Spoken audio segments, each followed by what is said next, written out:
Doctor Mahendra सरकार कलकत्ता के बहुत ही प्रख्यात और संपन्न चिकित्सक थे। एक दिन वो स्वामी रामकृष्ण परमहंस जी से मिलने के लिए गए। उस समय परमहंस जी अपने बगीचे में पानी लगा रहे थे।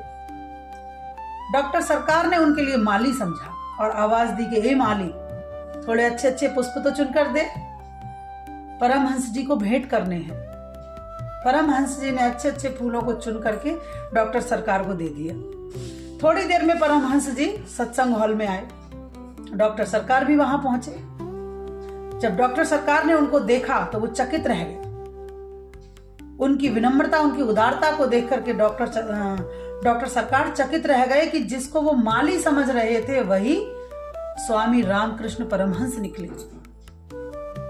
एक बहुत बड़ी विशेषता देव मानवों की होती है कि वो स्वयं जिस परमार्थ कार्य को हाथ में लेते हैं वो पहले ही देख लेते हैं कि उसका सुनियोजन होगा अथवा नहीं होगा,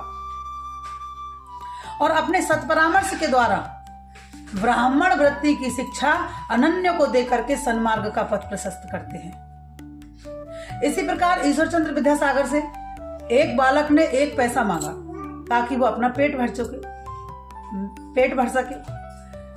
तो विद्यासागर जी ने कहा कि 2 पैसे दे दूं तो उस बालक ने कहा तो अपनी बूढ़ी माँ के लिए थोड़े चने ले जाऊंगा। उन्होंने कहा 3 पैसा दे दूं तो वो बालक बोला कि फिर मैं उससे सामान खरीद करके बाजार में जाकर के बेचूंगा और ये भिक्षा नहीं मांगूंगा।